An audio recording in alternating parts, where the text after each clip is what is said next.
Hello student, कैसे हो आप लोग। स्टूडेंट, आज की इस वीडियो में क्लास 12 गृह विज्ञान के जितने भी स्टूडेंट हैं उनके लिए लेकर आया हूँ मॉडल पेपर। ऐसे आएगा गृह विज्ञान का 2023 में पेपर, जो कि बोर्ड के द्वारा होम साइंस का ये वायरल पेपर है। और आज की इस वीडियो में 90% आपका पक्का होने वाला है बिल्कुल। तो अभी मॉडल पेपर जो है इसको हम तैयार कराएंगे पेपर विथ सोल्यूशन के साथ में, यानी जो होम साइंस के स्टूडेंट हैं उनके लिए वायरल पेपर लेकर आए हैं। और इस मॉडल पेपर का जो सोल्यूशन के साथ में आपको प्रोवाइड करेंगे। तो आज की इस वीडियो को आप शुरू से लेकर अंत तक जरूर देखिएगा, क्योंकि इसमें जितने भी महत्वपूर्ण प्रश्न इसको प्रश्न सहित हम उत्तर भी आपको बताएंगे। तो चलिए देखते हैं। देखिए, ये गृह विज्ञान का पेपर है, मॉडल पेपर है। 70 नंबर का आपका पूर्णांक होता है, सभी को पता होगा। जो गृह विज्ञान के स्टूडेंट हैं 70 नंबर का उनका पूर्णांक होता है। समय होता है 3 घंटा 15 मिनट, ये सभी को पता है। और इसके बाद में नोट में दिया है कि प्रारंभ में 15 मिनट परीक्षार्थियों को प्रश्न पत्र पढ़ने हेतु निर्धारित होते हैं। तो देखिए, 70 नंबर जो क्लास 12 के होम साइंस के स्टूडेंट है, 70 नंबर उनको लिखित दिया जाता है। 30 नंबर जो होते हैं प्रेट के लिए दिए जाते हैं, सभी को पता होगा। अब देखिए, इसमें बताया क्या गया है कि प्रश्न संख्या 1 से 4 बहुविकल्पीय प्रश्न है, यानी एक में 5 प्रश्न है, यानी 4 है तो 20 क्वेश्चन है इसमें। तो और प्रश्न संख्या 9 से अति लघु उत्तरीय प्रश्न है, जिसका आपको उत्तर 25 शब्दों में दे रहा है। और 10 से 14 तक लघु उत्तर, जिसका 50 शब्दों में। और 15 से 18 दीर्घ उत्तरीय प्रश्न है, जिनका उत्तर आपको 100 शब्दों में लिखना है। तो टोटली आपका 70 नंबर का पूर्णांक है। तो इसका आज हम सोल्यूशन करेंगे। तो देखिए, पहला प्रश्न आपके स्क्रीन पर बहुविकल्पीय से हम स्टार्ट करेंगे। आप देख सकते हैं एक प्रश्न है, 1 नंबर का प्रश्न है। टोटली 20 प्रश्न है, तो 20 नंबर आपका यहाँ पर कन्फर्म हो जाएगा, यानी 1 नंबर का आपका एक प्रश्न माना जाएगा। तो होम साइंस के जितने भी स्टूडेंट हैं वीडियो को लाइक नहीं किया तो लाइक कर दीजिए। देखिए, पहला प्रश्न है आपकी स्क्रीन पर, पोलियो किससे फैलता है। पेपर बिल्कुल हम सोल्यूशन के साथ में आपको प्रोवाइड कराएंगे। तो जो पहला प्रश्न है कि पोलियो किससे फैलता है, ये आपको बताना है। 4 विकल्प है आपकी स्क्रीन पर, इन्हीं में से आपका एक राइट आंसर हो जाएगा। तो देखिए, जो पोलियो फैलता है, मैं बता दूं पोलियो फैलता किससे है।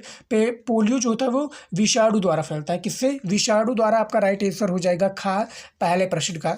दूसरा प्रश्न है आपकी स्क्रीन पर, रुधिर की शुद्धि होती है, क्या है, जो रुधिर की शुद्धि होती है किससे होती है। का आपका हो जाएगा पाचन तंत्र से, खा हृदय से, गा फुफ्फुस से, फुफ्फुस से, या गा त्वचा से। तो जो रुधिर की शुद्धि होती है बेसिकली, इनमें से आपका राइट आंसर जो हो जाएगा, क्या हो जाएगा, हृदय हो जाएगा। इनमें से खा आपका हो जाएगा। याद रखिएगा, हृदय से जो रुधिर की शुद्धि होती है। चलिए देखते हैं। तीसरा प्रश्न है आपका, कौन सा विटामिन जल में घुलनशील है, यानी जो कौन सा विटामिन है जो जल के घुलनशील है। Vitamin C, vitamin D, vitamin A, vitamin E. तो इन्हीं में से आपका एक सही उत्तर हो जाएगा, तो हमें बताइएगा। तो देखिए, इनमें से आपका जो हो जाएगा, यदि आपने पढ़ा होगा होम साइंस के जितने भी स्टूडेंट, यदि आपने बुक में पढ़ा होगा तो इसका आंसर आपको मिल जाएगा। तो इसके देखिए, जो तीसरे का आपका क्या हो जाएगा, विटामिन सी हो जाएगा। विटामिन बी और विटामिन सी में ये पाए जाते हैं, जो कि घुलनशील होते हैं। उसके बाद में हमारा चौथा प्रश्न है। देखिए, चौथा प्रश्न क्या है होम साइंस का, मनुष्य के शरीर के फेफड़ों की संख्या होती है।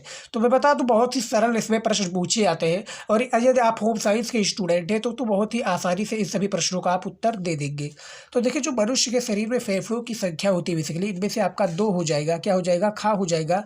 2 होती है मनुष्य के एक शरीर में, 2 फेफड़ों की संख्या होती है। तो ये भी आपका क्लियर हो गया प्रश्न। चलिए देखते हैं, 5वां प्रश्न है आपके स्क्रीन पर, शरीर की संघर्षों, देखिए शरीर के रोगों से संघर्ष करने की शक्ति को कहते हैं, क्या कहते हैं, जो शरीर के रोगों को संघर्ष करने की जो शक्ति कहते हैं। का आपका हो जाएगा विसंक्रमण, खा प्रतिरोधक क्षमता, गा उद्भवन अवधि, या घा उपयुक्त में से कोई नहीं, यानी इन तीनों में से कोई नहीं। तो जो 5वां प्रश्न में से आपका घा हो जाएगा, रोग प्रतिरोधक क्षमता को शरीर के रोगों का संघर्ष करने की शक्ति कहते हैं। तो ये टोटली आपका 5 प्रश्न होगा, जो कि प्रश्न नंबर यानी प्रश्न संख्या 1 से था, जो से 5 प्रश्न था। दूसरा प्रश्न स्टार्ट करते हैं, जो भी इसमें भी आपका 5 प्रश्न पूछे जाएंगे। तो टोटली आपका जो ऑब्जेक्टिव होता है 20 ऑब्जेक्टिव क्वेश्चन पूछे जाते हैं बोर्ड परीक्षा में। तो देखिए, विश्व स्वास्थ्य संगठन का मुख्यालय कहाँ पर है, यानी जो विश्व स्वास्थ्य संगठन है इसका जो मुख्यालय है ये कहाँ पर है। का आपका हो जाएगा लंदन, खा पेरिस, गा न्यूयॉर्क, या घा जिनेवा। तो ये देखिए, स्विट्जरलैंड में है। स्विट्जरलैंड के वह स्विट्जरलैंड के जिनेवा में, इनमें से आपका घा हो जाएगा। स्विट्जरलैंड के जो जिनेवा है, इसमें विश्व स्वास्थ्य संगठन का जो मुख्यालय है, यानी पूरे दुनिया का स्वास्थ्य संगठन मुख्यालय जिनेवा में है। हमारा दूसरा प्रश्नोत्तर का दूसरा प्रश्न है, संतुलित आहार होता है, यानी जो संतुलित आहार होता है ये क्या होता है? सबके लिए एक समान, सापेक्ष, मात्रा से अधिक या घा मात्रा से कम परंतु स्वादिष्ट। तो इनमें से आपका जो हो जाएगा का हो जाएगा, सबके लिए एक समान होता है संतुलित आहार।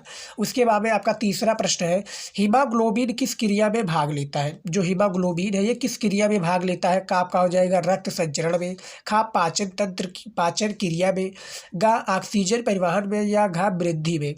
तो जो हीमोग्लोबिन है इनमें से आपका राइट आंसर हो जाएगा गा हो जाएगा, ऑक्सीजन परिवहन में इसका जो होता है क्रिया में भाग लेता है। उसके बाद 9 नंबर प्रश्न है आपका, देखिए, मनुष्य का मस्तिष्क कहाँ होता है? मनुष्य का जो मस्तिष्क होता है ये कहाँ होता है? का आपका हो जाएगा उदर गुहा में, खा वाच्य गुहा में, का कपाल गुहा में, या घा मुख गुहा में। तो जो मनुष्य का मस्तिष्क होता है, यदि आपने पढ़ा है तो मैं बता दूं इनमें आपका सही उत्तर हो जाएगा गा हो जाएगा, कपाल गुहा में मनुष्य का मस्तिष्क होता है। उसके बाद में 10 नंबर प्रश्न है, ये देखिए, नेत्र में प्रतिबिंब किस भाग में बनता है? जो नेत्र है यानी आँख, इसमें जो प्रतिबिंब बनता है ये किस भाग में बनता है ये आपको बताना है। 4 विकल्प है, इन्हीं में से आपका एक सही उत्तर हो जाएगा। तो देखिए इनमें से आपका घा हो जाएगा, क्या हो जाएगा, दृष्टिपटल हो जाएगा, जो कि नेत्र में प्रतिबिंब बनता है। इसी भाग में आपका दृष्टिपटल में ही नेत्र का जो है प्रतिबिंब बनता है। उसके बाद में जो हमारा तीसरा प्रश्न आ गया है, जो कि ऑब्जेक्टिव के फॉर्म में है, ये भी इसमें भी आपका 5 प्रश्न देखने को मिल जाएगा। तो देखिए जो इसका पहला प्रश्न है तीसरे का, पागल कुत्ते को काटने से कौन सा रोग होता है? यानी जो पागल कुत्ता है यदि काट ले किसी व्यक्ति को तो वो कौन सा रोग फैल जाता है उस कुत्ते के कारण उस मनुष्य के अंदर? तो वो आपका खा हो जाएगा, रेबीज हो जाएगा, रेबीज फैल जाएगा, रोग जो है रेबीज रोग है वो मनुष्य के अंदर फैल जाएगा। उसके बाद में हमारा दूसरा प्रश्न है, रक्त का कौन सा कण जमने में सहायक होता है? यानी जो रक्त है इसका कौन सा कण होता है जो जमने में सहायक होता है?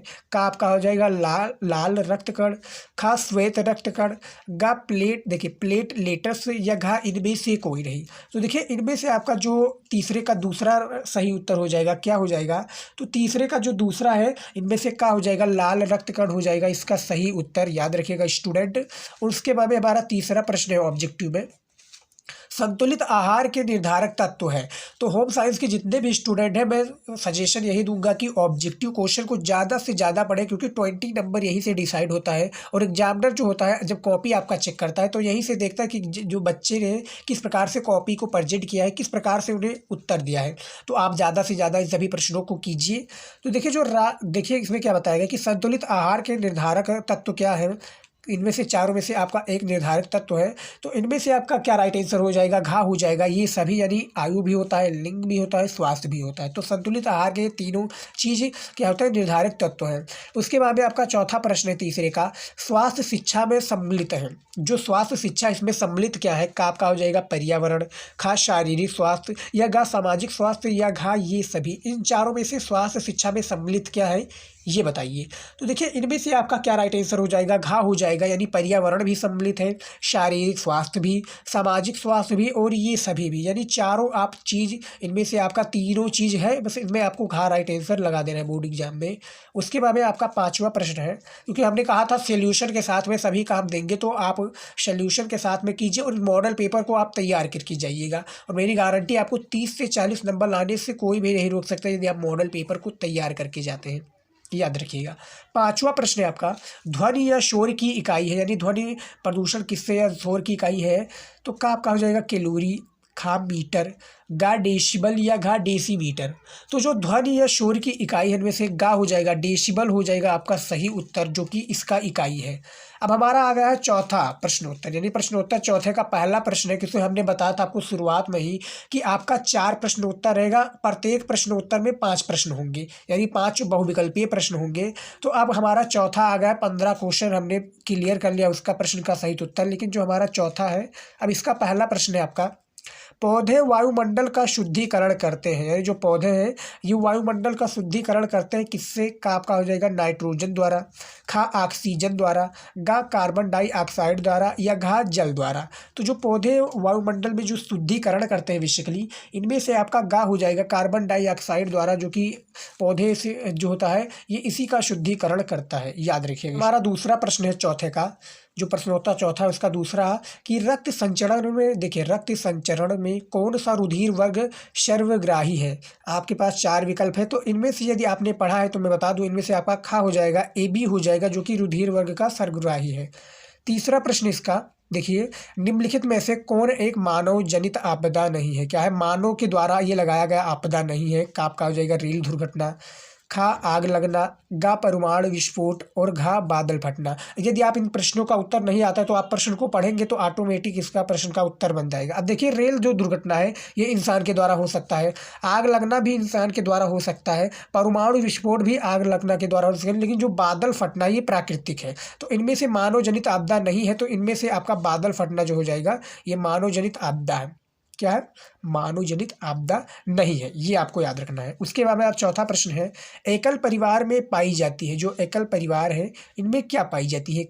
का आपका हो जाएगा 2 पीढ़ियाँ, खा 3 पीढ़ियाँ, या गा 3 से अधिक पीढ़ियाँ, या घा इनमें से कोई नहीं, यानी तीनों में से आपका कोई नहीं। तो यदि आपने पढ़ा है तो ये आपको बता दूं मैं, होम साइंस के जो बुक है आपका NCERT उनमें से पूछा गया ऑब्जेक्टिव प्रश्न है, और इनमें से आपका खा हो जाएगा 3 पीढ़ियाँ हो जाएगी, जो कि एकल परिवार में पाई जाती है।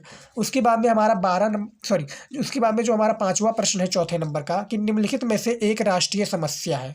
एक राष्ट्रीय समस्या क्या है ये बताइए आप। का आपका हो जाएगा जनसंख्या विस्फोट, खा परिवार नियोजन, गा घरेलू समस्याएं, या घा इनमें से कोई नहीं। तो देखिए, जो राष्ट्रीय समस्या है निम्नलिखित में से एक जो राष्ट्रीय समस्या है वो जनसंख्या विस्फोट है। क्या है, खा हो जाएगा आपका जनसंख्या विस्फोट, जो कि राष्ट्रीय समस्या है, ये सबसे ज़्यादा राष्ट्रीय समस्या है। तो हमने 20 ऑब्जेक्टिव प्रश्न यानी बहुविकल्पीय प्रश्न के होम साइंस का प्रश्न पढ़ लिया है, प्रश्न सहित उत्तर मॉडल पेपर को हल कर दिया है। अब हमारा आ जाता है अति लघु उत्तरीय प्रश्न, जो कि ये भी आपका 10 प्रश्न पूछा गया है और ये 1 नंबर का है। आपको 1 लाइन में इसका प्रश्न का उत्तर देना है, तो 10 प्रश्न ये भी पूछा गया है, प्रत्येक प्रश्न 1 नंबर का, तो 10 नंबर इसमें भी आपको दिया जाएगा। तो देखिए, 5वां प्रश्न है आपका अति लघु उत्तरीय का। देखिए, परिसंचरणा तंत्र का मुख्य कार्य क्या है। तो हमने इसका भी प्रश्न सहित उत्तर लाया, तो आपको घबराने की कोई आवश्यकता नहीं है, हम आपको पूरा कराएंगे। तो देखिए, जो इसमें 5वां है कि परिसंचरणा तंत्र का मुख्य कार्य क्या है, क्या है इसका आप उत्तर देखिए। तो ये देखिए, उसका उत्तर भी हमने लाया हूँ। तो देखिए, इस तंत्र का काम शरीर के प्रत्येक भाग में रुधिर को पहुंचाना है, जिससे ऑक्सीजन प्राप्त हो सके। तो इसका उत्तर ये हो जाएगा आपका जो का नंबर है 5वें प्रश्न का, कि परिसंचरण तंत्र का मुख्य जो कार्य होता है ये होता है, ये देख लीजिए। उसके बाद में जो हमारा खा नंबर प्रश्न है आपकी स्क्रीन पर है, ये देखिए खा नंबर। देखिए, खा नंबर प्रश्न क्या है कि कान के मुख्य भाग कौन कौन से होते हैं, यानी जो कान है इसके मुख्य भाग कौन कौन से होते हैं। तो देखिए, दूसरा इसका कीप जैसी कर्णपाली और कान के पर्दे तक जाने वाली नलीगुमा रास्ते की बाहरी कान कहते हैं, और इसी को हम क्या कहते हैं, कान के मुख्य भाग भी। उसके बाद में हमारा 6 नंबर प्रश्न है अति लघु उत्तरीय का, जो कि का है, यानी प्रश्न का के अंदर 2 है, खा और खा। तो सेम इसी प्रकार से आपका 5 है इसमें अति लघु उत्तरीय में, टोटली आपका 10 प्रश्न हो जाएंगे, क्योंकि का और खा के बीच में डिवाइड है। तो 6 नंबर जो प्रश्न है आपका, कहा कि निसंक्रमण एवं, देखिए निसंक्रमण एवं निसंक्रमक शब्दों का अर्थ स्पष्ट कीजिए। तो इसका भी देखिए तीसरे प्रश्न का, देखिए रोगाणुओं को नष्ट करने की प्रक्रिया को निसंक्रमण कहते हैं, और निसंक्रमक के लिए अपनाए जाने वाले पदार्थों को निसंक्रमक कहते हैं। देखिए, जो रोगाणुओं के द्वारा नष्ट करने की प्रक्रिया को हम निसंक्रमण कहते हैं, तथा जो निसंक्रमक के अपनाए जाने वाले पदार्थ होते हैं वो निसंक्रमक कहलाते हैं। तो दोनों में यही डिफरेंस था, दोनों में अलग अलग उसकी वो है फॉर्म है। उसके बाद में खा नंबर है इसका, देखिए व्यक्तित्व के विकास की विभिन्न अवस्थाएं क्या है। जो व्यक्तित्व के विकास है आपको 1 ही नंबर दिया जाएगा, इसमें आपको ज़्यादा नहीं लिखना है। 25 शब्द इसका होता है, याद रखिएगा, आपको 25 ही शब्दों में इसका आंसर देना है, ज़्यादा बढ़ा चढ़ाकर मत दीजिएगा, क्योंकि 1 नंबर का प्रश्न है तो 1 ही नंबर आपको दिए जाएंगे। तो देखिए, जो चौथा प्रश्न है इसका, देखिए इसका आंसर है व्यक्तित्व के विकास में संवेगों का महत्वपूर्ण स्थान है। क्या है, व्यक्तित्व के जो विकास में संयोगों का महत्वपूर्ण स्थान है। भय, क्रोध, चिंता, दुश्मनी, क्या है, भय, क्रोध, चिंता, दुश्मनी आदि वे अवस्थाएं हैं। क्या है, ये अवस्थाएं हैं जो कि व्यक्तित्व के विकास में शामिल होते हैं। उसके बाद में 5वां प्रश्न है आपका, क्योंकि 7वां प्रश्न है तो ये हम 5वें प्रश्न के रूप में ले रहे हैं। का आपका हो जाएगा आहार के पोषक तत्व कौन कौन से होते हैं, यानी जो आहार है इसके जो पोषक तत्व हैं ये कौन कौन से होते हैं। तो मॉडल पेपर, ये सभी जो प्रश्न मैं बता रहा हूँ ये आपकी बुक में ही मिलेगा स्टूडेंट, आप जाएंगे बुक में मिलाएंगे, सभी प्रश्न मिल जाएगा और ये सब प्रश्नों को आप तैयार कर लीजिएगा। उसके बाद में जो पांचवा हमारा प्रश्न पूछा जाता है, तो पोषक तत्व देखिए कार्बोहाइड्रेट, प्रोटीन, वसा, विटामिन तथा खनिज लवण भोजन आहार माने जाते हैं या पोषक तत्व माने जाते हैं। तो इसका भी हमने क्लियर कर दिया है पोषक तत्व का भी। उसके बाद में देखिए खा नंबर है राष्ट्रीय आपदा से आप क्या समझते हैं, यानी जो राष्ट्रीय आपदा है इससे आप क्या समझते हैं। तो इसका भी हमने परिभाषा शॉर्ट में दिया हुआ हूँ, क्योंकि एक नंबर का प्रश्न है तो ज़्यादा लिखना तो इसमें बनता नहीं है। देखिए जिस आपदा से पूरा राष्ट्र प्रभावित व चिंतित हो उसे राष्ट्रीय आपदा कहते हैं, यानी जिससे पूरा जो राष्ट्र है वो प्रभावित हो जाए, उस आपदा से चिंतित हो जाए, उसे हम राष्ट्रीय आपदा कहते हैं। तो इसका शॉर्ट में पूछा गया था, शॉर्ट में हमने बता दिया। आठवां का है आपका प्रश्न, बालक के व्यक्तित्व को प्रभावित करने वाले दो मुख्य कारक कौन कौन से हैं, यानी जो बालक के व्यक्तित्व को प्रभावित कर दे ये दो मुख्य कारक कौन कौन से हैं ये बताना है। तो देखिए सातवें का आपका दो जो मुख्य कारण है वातावरणीय हो जाएगा तथा जैविकीय हो जाएगा, ये दो बालक के व्यक्तित्व को प्रभावित करने वाले मुख्य कारक है। तो इसको भी आप समझ लीजिएगा, पढ़ लीजिएगा। उसके बाद में जो हमारा अगला प्रश्न आ जाता है खा नंबर का, देखिए केंद्रीय तंत्रिका तंत्र के भागों का उल्लेख कीजिए, यानी जो केंद्रीय तंत्रिका तंत्र है इसके आपको भागों का क्या करना है, बेसिकली उल्लेख करना है। इसका उल्लेख कीजिए, संक्षेप में बताइए। एक नंबर का ये प्रश्न है। तो देखिए इसका भी हमने उत्तर लेकर आया हूँ। देखिए केंद्रीय तंत्रिका तंत्र के मस्तिष्क, देखिए केंद्रीय तंत्रिका तंत्र में मस्तिष्क तथा मेरुरज्जु सम्मिलित हैं जहां सूचनाएं का संसाधन एवं नियंत्रण होता है। ये आपका केंद्रीय तंत्रिका तंत्र के भागों का उल्लेख है। उसके बाद में आपका 9 नंबर का प्रश्न है शैशवावस्था में सुपोषण के दो मुख्य लाभ बताइए। जो शैशवावस्था है इसके आपके सुपोषण के दो मुख्य लाभ आपको बताना है।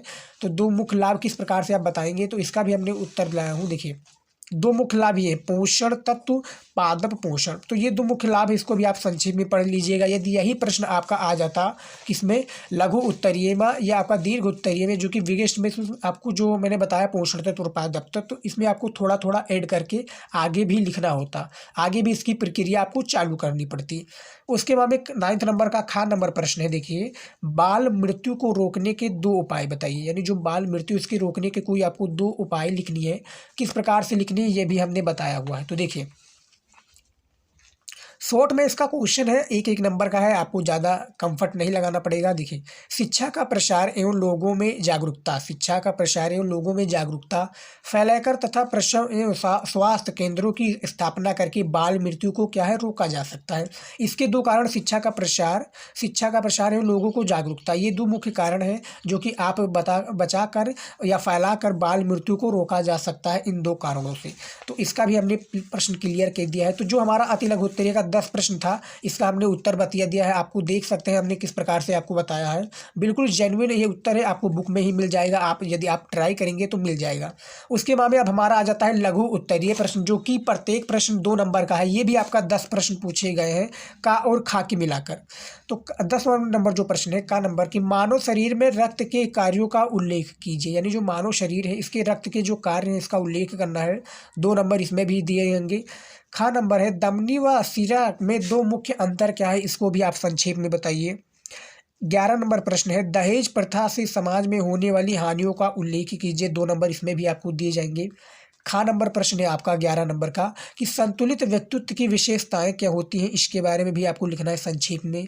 और 12 नंबर आपका प्रश्न है का नंबर का कि प्रतिवर्ती क्रिया से आप क्या समझते हैं, प्रतिवर्ती जो क्रिया इससे आप क्या समझते हैं, इसका भी आपको संक्षेप में बताना है। इसका भी उत्तर दीजिए। 2 नंबर का है 50 शब्दों में, इसका भी आपको लिखना है, आंसर देना है। खा नंबर प्रश्न क्या है कान की सुरक्षा के उपाय लिखिए, यानी जो कान है इसकी सुरक्षा के लिए क्या क्या उपाय होते हैं, इसको भी आपको लिखना है। तो ये टोटली इसमें भी हमारा कितना नंबर है, कितना क्वेश्चन है, 6 क्वेश्चन है। कितना क्वेश्चन है, 6 क्वेश्चन है। जैसे प्रश्नोत्तर का है तो इसमें आपका का और खा दोनों आएगा, तो दोनों मारा जाएगा। 2 नंबर का ये भी है। 13 नंबर प्रश्न है का मदिरा का स्नायु तंत्र पर क्या प्रभाव पड़ता है, यानी जो मदिरा इसका स्नायु तंत्र पर क्या प्रभाव पड़ता है, इसका भी आपको आंसर देना है। खा नंबर इसका श्वसन क्रिया का मानव जीवन में क्या महत्व है, जो श्वसन क्रिया इसके मानव जीवन में महत्व क्या है, महत्व को बताना, इंपॉर्टेंस क्या है इसके बारे में। 14 नंबर प्रश्न है आपका श्वेत रुधिका कणिका हमारे शरीर में सैनिक है। देखिए जो श्वेत रुधिका कणिका है, आप पहले प्रश्न को पढ़िए कि रुधिका कणिका हमारे शरीर में सैनिक है, क्यों है ये बताइए, इसको बारे में भी आपको बताना है। नंबर प्रश्न है, कुपोषण का शारीरिक पर प्रभाव क्या पड़ता है, यानी जो कुपोषण है इसका जो शरीर पर प्रभाव क्या पड़ता है इसके बारे में भी आपको बताना है। तो टोटली आपका 10 प्रश्न है, 2-2 नंबर का, तो 20 नंबर इसमें भी दे दिए जाएंगे। तो 50 जो हमने नंबर क्लियर कर लिया है, जो 50 नंबर था हमने क्लियर कर लिया है। अब हमारा आ जाता है दीर्घ उत्तरीय प्रश्न, जो कि कितना पूछा गया है। देखिए 5 गुणे, देखिए 4 प्रश्न इसमें पूछे गए हैं और चारों में अथवा लगा है, यानी चारों में अथवा लगा है। 5 नंबर का ये प्रश्न है, तो टोटली इसमें भी आपका 20 हो जाता है। तो 50-20 कितना हो जाता है, 50-20 आपका 70 हो जाता है। तो 70 नंबर हमने कन्फर्म कर दिया है। ये दीर्घ उत्तरीय भी प्रश्न आप देख सकते हैं किस प्रकार से है। देखिए प्रश्न आप देख सकते हैं, ज़्यादा इसमें प्रश्न नहीं है, इस प्रकार से आप देख स्क्रीनशॉट भी आपको इसको ले सकते हैं। तो इस प्रश्न का कहेंगे यदि आप सोल्यूशन लाने के लिए, होम साइंस के जितने भी स्टूडेंट यदि आप कहेंगे सोल्यूशन लाने के लिए, तो हम इस पर भी, और जो हमारा ये था किसका, लघु उत्तरीय प्रश्न, इस पर भी हम आपको सोल्यूशन भी देंगे यदि आप कॉमेंट करेंगे। तो कॉमेंट कीजिएगा और वीडियो को ज़्यादा से ज़्यादा शेयर कीजिएगा, क्योंकि ये बड़ा क्वेश्चन है, इसमें हम लिखेंगे तो वीडियो जो है बहुत ही ज़्यादा लंबा हो जाए। ज्ञान के छात्र हैं, इसमें जो मार्किंग डिसाइड है आप देख सकते हैं।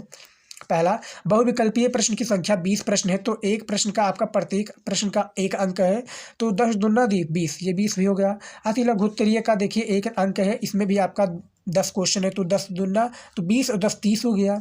लघु उत्तरीय आपका कितना, 2 अंक का प्रत्येक प्रश्न है, ये भी 10 नंबर का है, तो 20 और 30 देखिए 50 हो गया। और 50 के बाद में जो हमारा दीर्घ उत्तरीय प्रश्न आ जाता है, ये 5 नंबर का।